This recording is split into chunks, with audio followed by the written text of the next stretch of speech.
बहुत प्यास लगी है। पानी है क्या? पानी देना। बहुत ज्यादा प्यास लगी है। नमस्कार दोस्तों। आज जिस घटना की कहानी मैं आपके सामने लाया हूँ वो आपको शायद थोड़ी छोटी लग सकती है, लेकिन आपको डर और सदमे में डालने के लिए बहुत बहुत ज़्यादा काफ़ी है। दरअसल ये कहानी है आरेश और विकराल नाम के दो दोस्तों की। विकराल और आरेश दोनों ही मुंबई में नहीं रहते थे, मुंबई से कहीं बाहर रहते थे और दोनों को ही फोटोग्राफी करने का बड़ा शौक था। आरेश को थोड़ा सा एक्सपीरियंस हो गया था फोटोग्राफी का, लेकिन विकराल उसके अंडर में रहकर बहुत सारी चीज़ें सीख रहा था। इसलिए ये लोग समय समय पर घूमने फिरने के लिए इधर उधर जाया करते थे, चीज़ों को एक्सप्लोर भी बहुत अच्छे से करते थे और वहाँ पर जाकर फोटोग्राफी भी। इनकी फोटोग्राफी के चर्चे सोशल मीडिया में डिसेंट तरीके से हो रहे थे और इनको डिसेंट वे में थोड़े बहुत फोटोग्राफी रिलेटेड काम भी मिल रहे थे। इन लोगों ने सोचे कि अभी हो गया बहुत लोकल खेल के, अब थोड़ा नेशनल लेवल पर खेलेंगे। मतलब समझ रहे हो आप, ये लोग चाह रहे थे कि अब हमारी पहुंच बड़े बड़े शहरों तरफ भी हो। इसलिए इन लोगों ने एक दिन डिसाइड किया, दोनों दोस्तों ने एक दिन डिसाइड किया कि मुंबई जाएंगे और वहाँ के कुछ ऐसे हिडन प्लेसेस की फ़ोटो शूट करेंगे जिसको लोग नॉर्मली कैमरे पर उतारते नहीं हैं। और वही था इनकी ज़िंदगी का सबसे गलत फैसला, क्योंकि इस फैसले ने इनकी ज़िंदगी में एक इतना बड़ा इम्पैक्ट डाला कि अब ज़िंदगी में कभी कुछ ठीक नहीं हो पाएगा। हुआ कैसा कि ये आइडिया आर्यश का ही था। आर्यश विकराल से कहता है कि भाई मैं मुंबई की टिकट बुक कर रहा हूँ, जाएंगे वहाँ पे ना, तू कुछ लिस्ट निकाल के रख, कुछ ऐसी जगहें जो मिस्टीरियस हो, जो अनटच्ड हो, जहाँ पर ज़्यादा लोग जाते नहीं हैं, फ़ोटोशूट वगैरह करते नहीं हैं। हम वहाँ पर जाएंगे, उन चीज़ों को एक्सप्लोर करेंगे, उनका फ़ोटोशूट करेंगे। तो विकराल ने अच्छी खासी लिस्ट बनाया और ये दोनों डिसाइड की हुई डेट पर ट्रेन पकड़कर मुंबई पहुँच जाते हैं। मुंबई में ये लोग पहले जो ऊपर की लिस्ट थी, मतलब लगभग 10-12 प्लेसेस इन लोगों ने लिखे थे, नोट डाउन किए थे, वो 10-12 प्लेस पूरे घूम डाले और फिर आखिर में बचा एक प्लेस जिसका नाम था डिसूजा चौल। डिसूजा चौल का आप एड्रेस ढूंढोगे ना इंटरनेट में तो इतनी इजीली मिलता नहीं है। हाँ, ऐसा आप टाइप करोगे तो दिख जाएगा, लेकिन एक्चुअल में उस लोकेशन में पहुंचने को जाओगे तो पहुंच नहीं पाओगे। वो थोड़ी सी हिडन प्लेस टाइप की जगह हो गई है आजकल, क्योंकि उसके बारे में ज़्यादा कोई आसपास के लोग भी, मतलब माहिम में है ये, मुंबई के माहिम में है ये, वहाँ के लोग भी ज़्यादा उसके बारे में चर्चा करते नहीं हैं। इसका रीज़न ऑब्वियस है, क्योंकि बहुत साल पहले वहाँ पर एक औरत जो पानी भरने गई थी, कुआं था उस चौल में, उस चौल के सेंटर में, और पानी भरने के दौरान उसका पैर स्लिप हुआ था और वो ख़त्म हो गई थी। उसके बाद से रात के समय 12 बजे के बाद खासकर अपने चौल में, अपने अपने घरों से, मतलब लोग कोई बाहर नहीं निकलते, क्योंकि लोगों का ये मानना है कि वो जो आत्मा है जो वहाँ पर गिर गई थी, जिसकी मृत्यु हुई थी, वो आत्मा आज भी वहाँ पर भटकती है और लोगों को हॉन्ट करने की कोशिश करती है। वो एक अतृप्त और प्रेत आत्मा बन चुकी है, इसलिए लोग अपने घरों से बाहर नहीं निकलते। तो ये एक ऑब्वियस रीज़न है जिसके बारे में, जिसके कारण से लोग ज़्यादा चर्चा नहीं करते हैं कि डिसूजा चौल है कहाँ। तो ये लोगों ने अपनी डिसाइड की हुई सारी जगह एक्सप्लोर कर लिए थे, सिर्फ और सिर्फ डिसूजा चौल बाकी थी और उसको बहुत ढूंढ रहे थे। पहले कुर्ला पहुंच गए, कुर्ला में भी एक डिसूजा चौल है, फिर एक दूसरी लोकेशन पहुंच गए। ये लोग थक गए थे, बोले यार जाने को सिर्फ एक दिन बचा हुआ है और ये डिसूजा चौल तो अटका ही दिया है, मिल नहीं रहा है, तो यहाँ पर करे या नहीं करे शूट। ऐसा एकदम लास्ट मोमेंट तक हो गया था कि कैंसिल करते हैं, और कैंसिल कर ही दिए होते तो बहुत बहुत ज़्यादा अच्छा होता। होता ये कि इन लोगों को किसी के थ्रू, एक लोकल लड़का था माहिम का, उसके थ्रू वो लोकेशन मिल जाती है, डिसूजा चौल। अब देखने में कोई चौल जैसा नहीं, बल्कि एक प्रॉपर बिल्डिंग वाला एरिया है। और जिस कुएं में ये दुर्घटना हुई थी, काफ़ी साल हो गए ना, तो रीडेवलपमेंट वगैरह की वजह से ऐसा हो गया होगा, तो प्रॉपर बिल्डिंग बन चुकी है। और जहाँ पर वो जो कुआं था, वो कुएं के आसपास अब वैसा कुछ भी माहौल देखने को मिलता नहीं है। वो कुआं प्रॉपरली कवर्ड है, कोई हो सकता है पूजा पाठ वगैरह करके उसको पैक कर दिया गया हो। तो जब बाहर से इन लोगों ने देखे तो इन दोनों को टेंशन हो गई, बोले अरे यार यहाँ तो प्रॉपर गेट वेट लगा हुआ है, फेंस वेंस लगी हुई है, अंदर जाएं तो जाएं कैसे कुएं तक। और थोड़ा सा झांक कर देखे तो कुएं का एक हिस्सा तो दिख रहा था साइड से, क्योंकि दीवारें वार सब बन चुकी है, लेकिन कवर्ड दिखा। ऐसा मन नहीं हुआ और मन उतार कर ये लोग लौटने लगे। तो रास्ते में उनको एक आंटी भी मिल गई, बोली कि मैं तुमको बहुत देर से देख रही हूँ, भूत देखने के लिए आए हो क्या यहाँ पर। बोले नहीं नहीं आंटी, भूत देखने के लिए क्यों आएंगे हम लोग। तो आंटी भड़क गई एकदम ही ज़्यादा, बोले आना भी मत यहाँ पर, अगर तुम भटक गए ना दूसरी बार पुलिस में कंप्लेंट कर दूंगी। तुम्हारे जैसे ना जाने कितने लोग आ जाते, परेशान करके रख देते, ये वो करके। आंटी ने सुनाई। वो आंटी उसी बिल्डिंग में रहती रही होगी। इन्हें बोले नहीं नहीं, हम नॉर्मली बस ऐसे ही बाहर से आए थे तो घूमते घूमते यहाँ पर आ गए थे, हमको तो पता भी नहीं था कि यहाँ पे भूत भूत है। ऐसा करके आंटी को टाल दिए और आंटी वहाँ से निकल गई और ये लोग भी थोड़े आगे की तरफ आ गए और अब डिस्कस करने लगे। यार हमने इसका प्लान कैंसिल कर ही दिए थे। इस जगह को देखकर मन भी नहीं कर रहा था कि यहाँ पर जाएं फोटो शूट करें, लेकिन आंटी जिस तरह से हमसे लड़ रही थी, हमको डांट रही थी, उससे ये समझ में आ रहा है कि उस जगह पर अभी भी कुछ ना कुछ गड़बड़ है। तो इन लोगों ने फिर से उसी लोकल लड़के को पकड़े जिसके थ्रू ये लोग यहाँ तक पहुँचे थे और उससे पूछे कि भाई बता, क्या यहाँ पर अभी भी कुछ भूतिया घटना होती है? तो लड़का बताने लगा, हाँ रात बेरात चीखने चिल्लाने की आवाज़ आती है, ऐसा बहुत लोग बोलते हैं। इन लोगों ने उस लड़के से पूछे, उस लड़के का नाम आतिफ था, आतिफ से पूछे क्या तूने भी कभी वो आवाज़ें सुना है? ये बोलता है नहीं, मैं एग्जैक्टली यहाँ पर रहता नहीं हूँ, मैं थोड़े आगे की तरफ रहता हूँ, लेकिन हमारे एरिया की ही ये सारी बात है, तो बात सुनते सुनते फैल जाती है ना, तो फैलते फैलते मुझे पता चला है भाई कि वहाँ पे रात में कुछ होता है और लोग अभी भी अपने घरों से बाहर नहीं निकलते। उसका ये बोलना हुआ और विकराल और आरेश के मन में आया कि बस अभी हो गया, अभी आज रात में तो पक्का यहाँ पर आएंगे, चाहे चोरी से दीवार कूद कर अंदर जाना पड़े, हम तो चाहेंगे फोटो शूट करेंगे। लड़का अपने घर चले गया, आतिफ वहीं का जो लोकल था, और ये लोग जिस होटल में रुके हुए थे बैंड्रा में, वहाँ पहुँच गए। रात होने का इंतज़ार करने लगे। रात के जैसे ही 1:30 बजते हैं, ये लोग उस लोकेशन में पहुंचते हैं। अब जिस लोकेशन में डिसूजा चौल है ना, वहाँ पर भी एक रोड है, प्रॉपर रोड है, लेकिन वो मेन रोड नहीं है। ऐसे तो मुंबई रात में इतनी जल्दी सोता नहीं है, लेकिन उस दिन पता नहीं क्या हुआ था, मौसम थोड़ा साथ नहीं दे रहा था, ज़ोरों की बिजली कड़क रही थी, बारिश हो रही थी और काफ़ी ठंडा मौसम था। इस वजह से शायद बिल्डिंग के लोग जितने भी उस डिसूजा वाली बिल्डिंग में रहते थे वो सारे सो रहे होंगे, सबकी खिड़की दरवाजे बंद होंगे और ट्रैफिक भी नहीं चल रहा था। तो इनके लिए तो बढ़िया हो गया। ये जैसे तैसे करके कैब लेके वहाँ तक पहुँचे, उतरे और दीवार बहुत ज़्यादा हाइट की नहीं, यही कोई 5.5 या 6 फीट की होगी, वो दोनों कूद कर अंदर हो गए। फिर वहाँ पर एक गेट था लोहे का, वो लोहे का गेट कूद के भी प्रॉपर अंदर हुए, प्रॉपर मतलब जहाँ पर वो कुआं है। और वो कुआं अब बस कुछ ही कदम की दूरी पर इनको दिखाई दे रहा था, लेकिन अभी भी वो कुआं कवर्ड है। और हाँ, बिल्डिंग के बाजू में वो कुआं है, तो वहाँ पर बिंदास आप फोटो शूट कर सकते, क्योंकि मेन टास्क था इन लोगों का वो 6 फीट वाली दीवार कूदना। 6 फीट वाली दीवार कूद लिए हैं, किसी ने नहीं देखा है, तो जहाँ पर ये खड़े हैं, जहाँ पर ये कुआं है, उस तरफ बिल्डिंग के लोगों में से किसी की भी खिड़की दरवाज़ा नहीं है, तो इनके ऊपर किसी की नज़र जाएगी ही नहीं। खैर ये लोग कुएं के पास पहुंच गए। भयंकर तेज बारिश हो रही थी। इन लोगों ने अपने कैमरे में कवर लगा कर रखे थे, जिस कवर से एक अच्छे लेवल का कवर था, और इन लोगों ने इंडिया से नहीं खरीदे थे, कहीं बाहर से खरीदे थे, तो वो वाटरप्रूफ टाइप का कवर था। ठीक है, तो कैमरा निकाले और थोड़ा सा छाते का शेड लेके फ़ोटो शूट करने लगे। एक फ़ोटो खींचे, 2 फ़ोटो खींचे, मतलब उसी लोकेशन का। लोकेशन में इतनी खास कोई फ़ोटो नहीं आ रही थी, लेकिन एक याद हो कि देखो डिसूजा चौल को जिस आप नज़र से देखते हैं वैसा भी दिखाई नहीं देता है। आप जैसे इमेजिन करते होंगे कि ये कुआं, वो जो हॉन्टेड कुआं ऐसा दिखता है, वो ऐसा नहीं दिख रहा है। ऐसा सोच के फ़ोटो खींचने लगे। अब 5-6 फ़ोटो हो गई। हाँ, आरेश गज गज गज गज फ़ोटो खींच रहा है और विकराल बाजू में खड़ा है। 5-6 फ़ोटो होती है, ये रुकते हैं, तो थोड़ा सा एक बिल्डिंग है वहाँ पे भाई, तो एक शेड था, तो शेड के नीचे जाकर खड़े हो जाते हैं और वो व्यू फाइंडर होता है ना, मतलब कैमरे में देखने का कि फ़ोटो कैसे आ रही है, तो वहाँ पर चालू करके देखने लगते कैसी आ रही है फ़ोटो।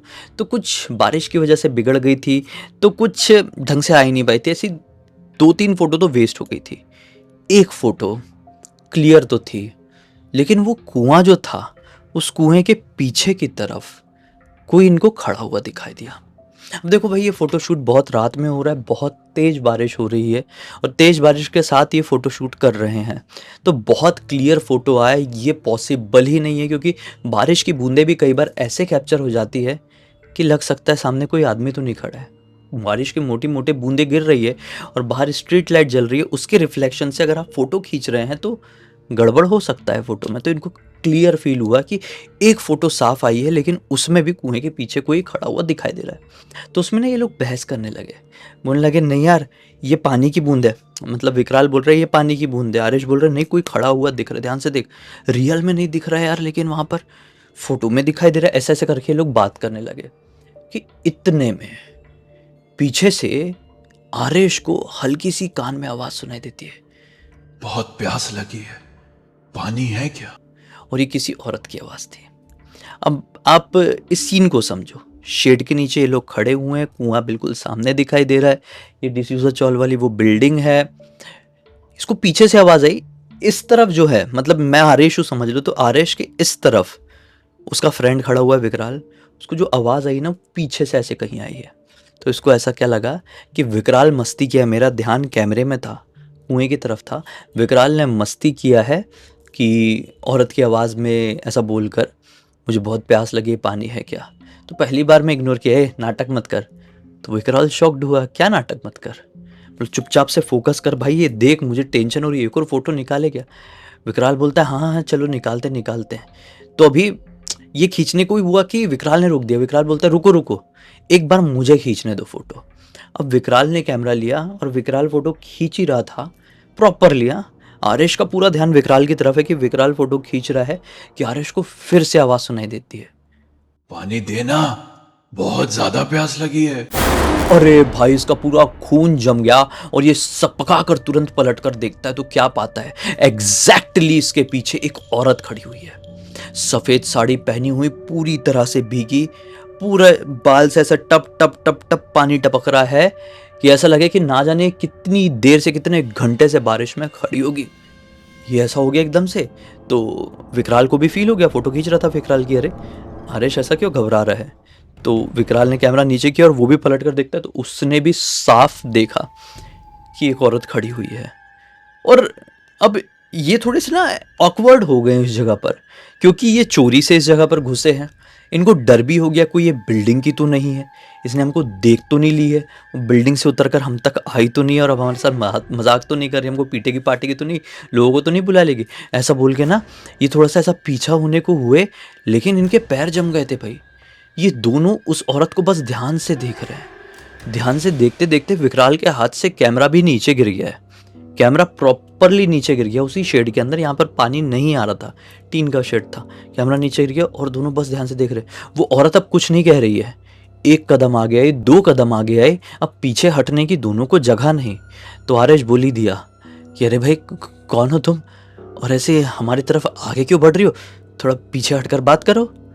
तो अजीब सा ऐसा ही ऐसा करके हंसी भाई ही, और उसने धीरे धीरे ऐसा अपना सिर ऐसा तिरछा करी, सिर को ही करके ऐसा करी, और जैसी उसने ऐसा करी ना तो उसकी आंखों में बाल आए हुए थे, पहले बाल दिख रहे थे प्रॉपर, वो बाल ऐसे हटे, और जैसी एक आंख से बाल हटे हैं उसकी एक आंख की पुतली ही नहीं थी, आंख ही नहीं थी, इनफैक्ट ये पूरा पोर्शन सिर्फ था काला गड्ढा, दोनों आंखों का साफ दिखाई दिया।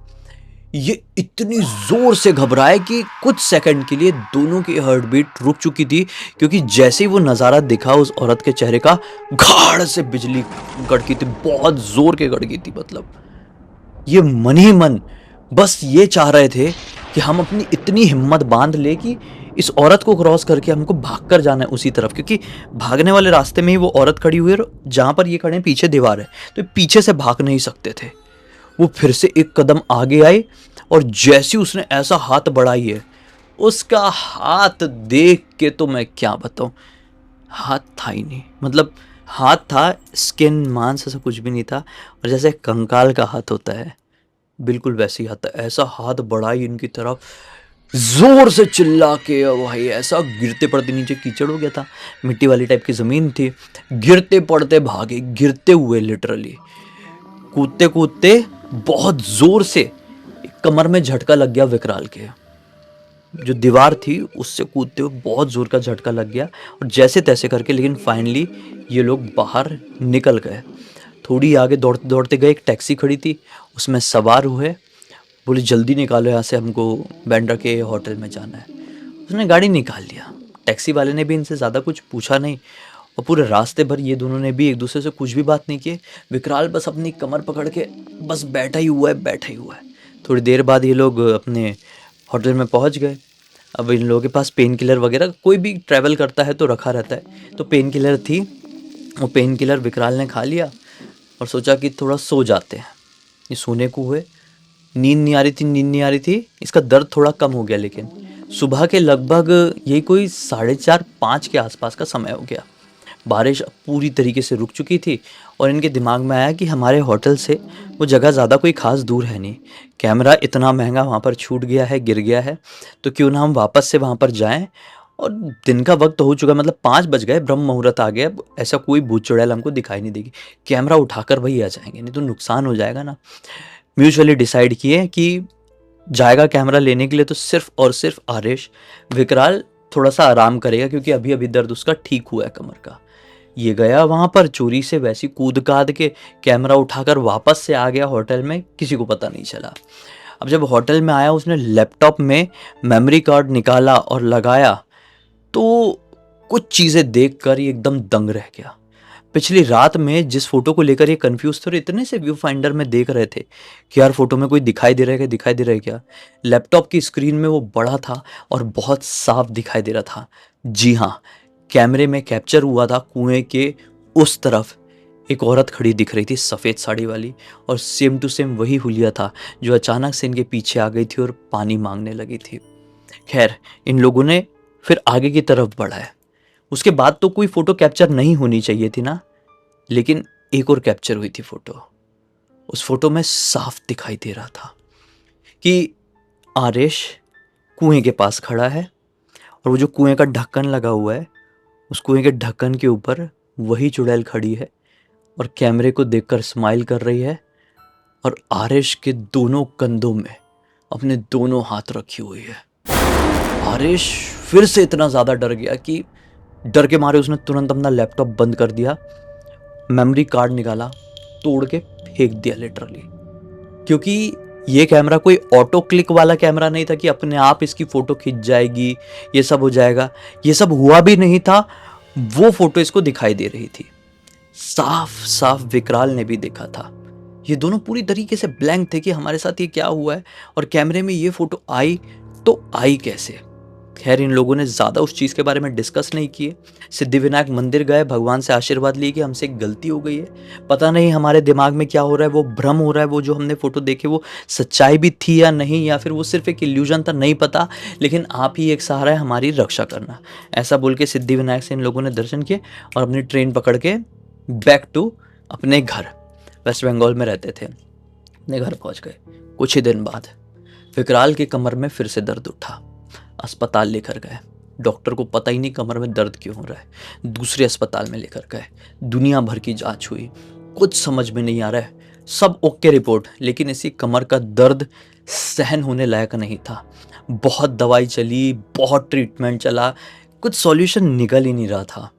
वेट लगातार घटने लगा, खाना पीना सब बंद हो गया, कुछ ही दिनों बाद सोना बंद हो गया। सोना बंद हुआ तो इसको थोड़े और टाइम बाद भ्रम होने लगे, ऐसी चीज़ें दिखाई देने लगी, सुनाई देने लगी जो एग्जिस्ट ही नहीं करती थी। उसको आकृतियाँ दिखती थी, उसको कानों में कोई फुसफुसाता था, अपने पास बुलाता था, वो अपने मम्मी पापा लोगों को सब कुछ बताता था। उसको बाबाओं के पास भी लेकर गए, कुछ आराम नहीं मिला, और फाइनली एक दिन अभी से कुछ महीनों पहले उसने अपनी आखिरी सांसें लिया। विकराल की मृत्यु हो गई, आरेश पूरी तरीके से ठीक है। पता नहीं ये कैसे हुआ, शायद ये हो सकता है कि आरेश का ऑरा थोड़ा स्ट्रांग रहा होगा और वो चीज़ आरेश को उतनी ज़्यादा हार्म नहीं कर पाई, लेकिन इसको कर दी। या फिर सिर्फ वही चीज़ हो सकती है कि ये लोग बाहर निकल रहे थे और अचानक से कमर में झटका लगा था जो विकराल के, वो झटके ने कुछ तो भी एक बीमारी का रूप ले लिया और वो बीमारी को सही तरीके से अस्पतालों में पकड़ नहीं पाए डॉक्टर्स। वो बीमारी अंदरूनी तरीके से बढ़ती गई बढ़ती गई बढ़ती गई, उसकी मृत्यु हो गई। खाना पीना सब छूट गया, और कोई सोए ना तो उसको भ्रम तो हो गई भाई, उल्टी सीधे चीज़ें सुनाई देती है और ये साइंटिफिकली प्रूव्ड है। अब जो भी ये घटना को सुनता है ना, वो दो ही बातें करता है। कुछ लोग कहते हैं कि जो मैंने अभी स्टार्टिंग में बोला कि विकराल के ऊपर चुड़ैल लग गई थी और चुड़ैल ने उसकी जान ले ली। और दूसरे लोग कहते हैं कि ऐसा कुछ भी नहीं था, इनके साथ जो कुछ भी हुआ था वहाँ पर वो भ्रम था। हो सकता है वहाँ पर कोई औरत शेड के नीचे आई होगी, वो बिल्डिंग की ही रहने वाली कोई औरत रही होगी और इनके पास आ गई होगी और ये डर के ऐसा भागे कि कमर में झटका लगा और वो अंदरूनी बीमारी बन गई और उसकी मृत्यु हो गई। बाकी आपको क्या लगता है कि क्या सीन रहा होगा? क्या वहाँ पर सचमुच में एक भूत से इनका सामना हुआ था या फिर वो एक झटका था, एक्सीडेंट? अपनी राय कमेंट सेक्शन में ज़रूर बताइए। इस पूरी की पूरी घटना की जानकारी मुझे आरेश ने ही इंस्टाग्राम पर लिख कर भेजा और बोला मैं कहीं एक्सप्लोर करने नहीं जाता, इज्जत से सिंपल फोटोग्राफी करता हूँ और अपनी जीवनी आगे बढ़ाने की कोशिश कर रहा हूँ। खैर, इंस्टाग्राम की लिंक आपको डिस्क्रिप्शन बॉक्स में मिल जाएगी। चैनल को सब्सक्राइब भी कर देना। ऐसी कोई कहानी होगी तो आप इंस्टाग्राम में भी डायरेक्ट लिख कर भेज सकते हैं। हमारी वेबसाइट और गेमिंग चैनल का लिंक भी आपको मिल जाएगा भाई डिस्क्रिप्शन में ही। तो हमारी वेबसाइट में आएंगे तो हमारे प्रोडक्ट और सर्विसेज ज़रूर चेकआउट कर लेना। और हमारे गेमिंग चैनल में हर अल्टरनेट डेज में बढ़िया बढ़िया हॉरर गेम्स भी आ रहे हैं, उनका भी मज़ा लेते रहो। बाकी यहाँ पर अब परसों संडे की छुट्टी रहती है, बिल्कुल इसी अंदाज में फिर से मिलते हैं। तब तक के लिए बहुत बहुत धन्यवाद। आपका दिन शुभ हो।